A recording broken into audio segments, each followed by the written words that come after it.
But just if you're about to get on the red line, that could be a problem there. We have some reporters out there, as we have noted. They're riding around trying to get pictures back to us of the things that they are witnessing.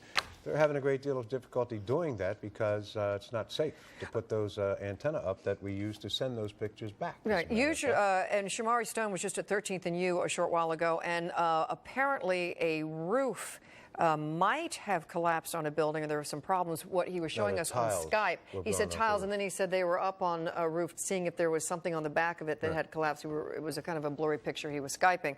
So, that is kind of an assessment of what we have right now.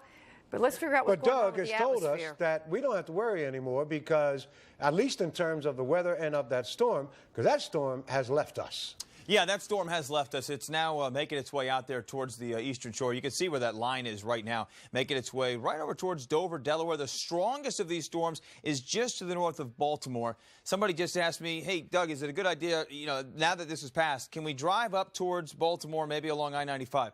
I wouldn't do that at all. There are trees down all along I-95. Just got a report of a very large tree down at 495 and 270, right at that split. There's a big tree down right there. I got numerous reports of trees down along Old Georgetown Road in and around the Bethesda area. That storm, even though it is gone, the danger from the storm is gone. But the danger still remains in the form of down trees and down power lines. You do not want to be outside when you have those down trees and you have those down power lines. Where's the lightning right now? Well, take a look at it. Right from Baltimore all the way up towards Philadelphia.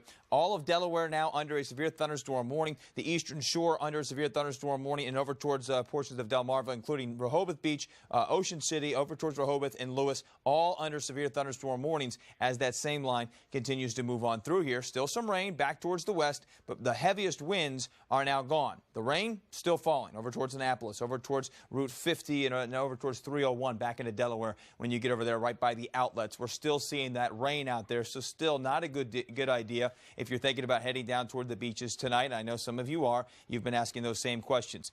Just don't drive tonight. I don't care where you are. If you're going to the mountains, yes, the rain is gone. Yes, the winds are gone, but there's a ton, hundreds of down trees down off to the west. Here's Leonardtown right now. Here's southern portions of Calvert County, and this is where we're seeing that heaviest rain right now. St. Mary's County seeing extremely heavy rain. It did see extremely heavy rain. The extremely heavy rain has now moved off, but we are still seeing rain across that area. I want to show you what we saw. Again, we still have the severe thunderstorm watching effect until 1 o'clock. They're going to allow this to expire. I'm sure about that. We did see the gust to 70 miles an hour, as we were talking about a little bit earlier. But the temperatures, once again, it was those temperatures that allowed these storms to become so strong. We hit a record high temperature of 104 degrees during the day today and beat the old record by 3 degrees, Jim Vance. 101. You were out there a little bit earlier. You know what I'm talking about. I can hear you right now. 104, the all-time record high temperature today. Doug, we were looking at your radar a minute ago, and it looks like the scope of the storm runs from Philadelphia down to Richmond. Is that about the breadth of it? Yeah, it really does. And let's go back. I want to show you this again. We're going to go back over to 29 because what I want to show you here is where these storms develop from. We talked about this earlier, and I'm going to take you back about 12 hours. And what I'm going to show you is where these storms did develop. Watch this. Watch Chicago. See a little storm around Chicago. It came through there. Had a friend of mine up in Chicago say, hey, Doug, how long am I going to have to deal with these? They moved through the Chicagoland area fairly quickly, but then right on down through Indiana, through Ohio, 90-mile-an-hour winds reported there, and then right on down through the mid-Atlantic. And once again, once they hit that hot air that we saw across our region, that's when those storms really, really fired up here. We'll go back, and I'll show you here. Let's go back towards graphics 22 right behind me, and you can see where that is right now. They're still firing up. They will move into the open waters of the Atlantic. There is nothing in behind here, so we are going to be able to calm down tonight, and we are going to be able to assess the damage not only overnight tonight, but in through the day tomorrow, and probably right on through the next couple of days, too. Now the attention, once again, focuses on the down trees, the down power lines, those of us without power, the 1.2 million people that we've seen without power, and the heat that's going to be in here for the day tomorrow. That certainly will be something that will not be comfortable for an awful lot of people because with that kind of temperature and with the humidity out there, that is not going to be fun. You know, we were talking earlier, and Doug, you were part of this. We were talking about back in the day when nobody had air conditioning.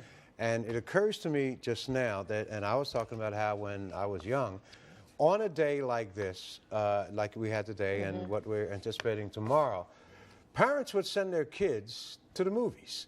Because in a lot of parts of America, the only place in town where there was air conditioning was the movie theater. And there are these big signs, these big A signs out in front of the movie, and I remember them to this day with a big block of ice and the words, "It's cold in here."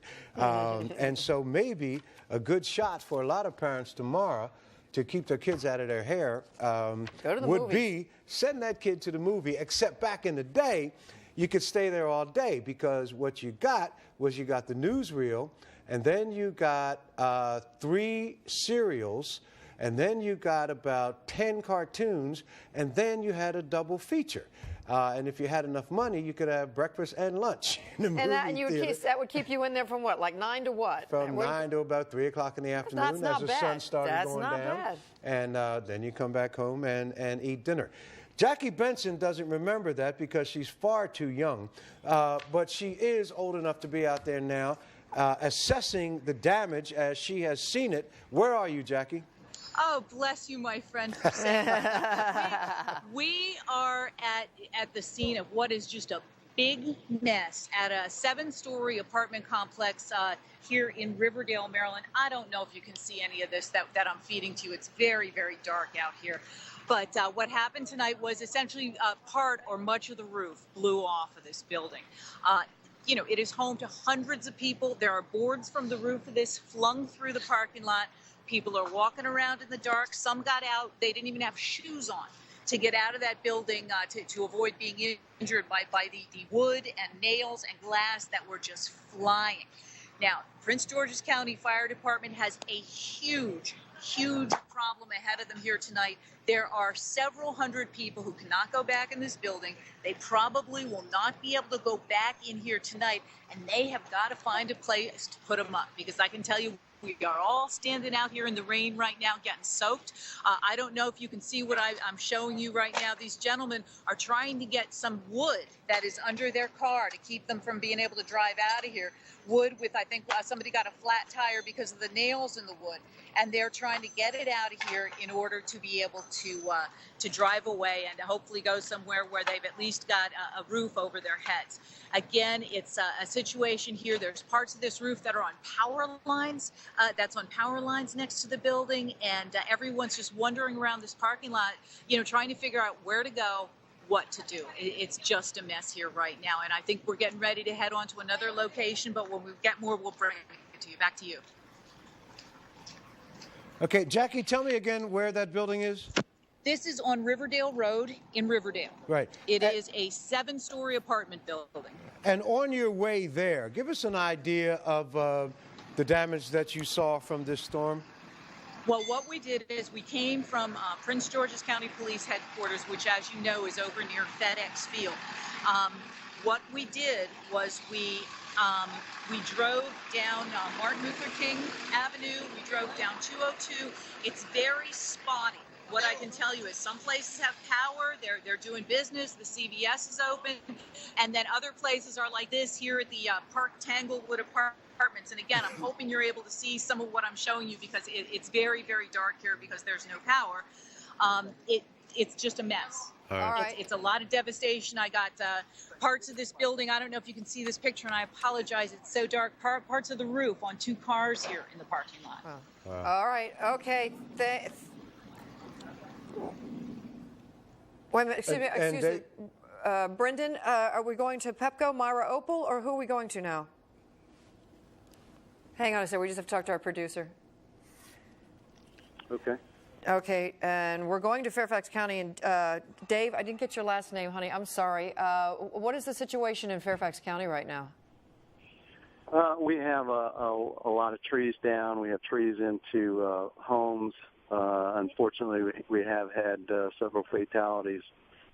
Crews are still out assessing, and still out. Public safety crews are still out trying to extricate some of these people from the homes. Well, how that sounds awful. How many and how bad is that? Well, we have we're really trying to get our hands around this as we speak. Luckily, the storm has gone through, and it's given us a little time now to make some of those assessments. But again, we have multiple trees into multiple houses. Again, we're currently working to extricate anybody that may be trapped inside, and working to get roads open so that we can get emergency equipment to some of these scenes. Can we assume you have no reports of any injuries at this particular point, sir? I'm sorry, sir, what was the question again? Do you have any reports of any injuries at this point? We have, at this point, we think we have 3 fatalities. None of that has been confirmed. And we do not have a number of injured. All right. That's Dave McCarron with Fairfax Emergency Management Director. Thank you, Dave. Sorry we didn't have your name clear when we first came to you. But good luck tonight. We know you've got your work cut out for you. You've got a real challenge out there. And now the possibilities is not confirmed of 3 fatalities in Fairfax County. Again, not confirmed, but that's just what they're starting to suspect. Do we have Ms. Opal on the line? All right, Ms. Opal is not on the line with us right now. Jackie Benson has been reporting from Prince George's County earlier tonight and has more now on what she witnessed in the course of this storm tonight. We're in Riverdale, Maryland. Take a look right over my shoulder here. This is a 7-story apartment building that when these winds came through here earlier this evening, we're told the roof collapsed, part of the roof. You can see the fire department ladder that stretched up to the roof. Prince George's County Fire Department and police are on the scene here right now. They're going through that building and trying to get everyone out of there, get them to safety, because it's a situation where it is not safe for them to remain in the building at this time. A lot of the residents you can see are standing out here on the street. You can take a look over here, and on the ground there are boards and things like that. These are parts of the roof that came off of there when the roof collapsed and these winds came up, and a lot of people had to come out of this building. So what they're doing right now is making arrangements for all of these people to have shelter, to have a place to stay tonight, because it looks like they are not going to be able to go back into this building tonight. Reporting from Riverdale, Jackie Benson, News 4. All right. And we now have on the phone with us Myra Opal from Pepco. Ms. Opal, thank you for joining us again. The last time we talked, you told us there were 51,000 in D.C., 175 in Montgomery County, 100,000 in Prince George's County. Have those numbers changed? They have gone up. We're now looking at about 397,000 customers overall. The breakdown on that would be 63,000 in the district, 210,000 in Montgomery County, and 124,000 in Prince George's County. Those numbers still may go up a little bit more through the evening if there are tree branches hanging over wires and then finally fall down, then take down some wires or that sort of thing. Those numbers still may go up throughout the night. You told us earlier that you were trying to get an assessment of the situation. Have you been able to do that yet in terms of being able to figure out what you can tell people in terms of when they might get power restored? No, that's going to be a comprehensive assessment at this point, and we have begun that process, but that's not something that we will be able to do that quickly at all. I think, that, like I said, it is very safe to say that this is a multi-day outage, and it's going to take us a little bit of time to really determine the extent of the damage, what kind of damage we're looking at, if it's trees and wires down, if it's substations, exactly what we're dealing with. Do you want people to call you if their power is out? Do you have a number? Is it helpful for you to have people call you to help pinpoint exactly how widespread this is? It is very helpful, and even more importantly at this point, from a safety standpoint, we want people to call us to let us know if they see wires down. The number to call is 877-PEPCO 62. If people have portable phones that don't work when they don't have power and don't have internet access, they can download our mobile app by going to pepco.com/mobile app. They can use that to report their outages. So if they have a smartphone working, they can reach us that way as well. All right, that's good to know. Good luck tonight out there, Opal, and for the Myra, rather, for the next couple of days. We know it's going to be tough for you guys. We'll be here to talk with you when you need us. Yes, you always are, and we appreciate it. Thank you. Thank you. Once again, big storm that came through here.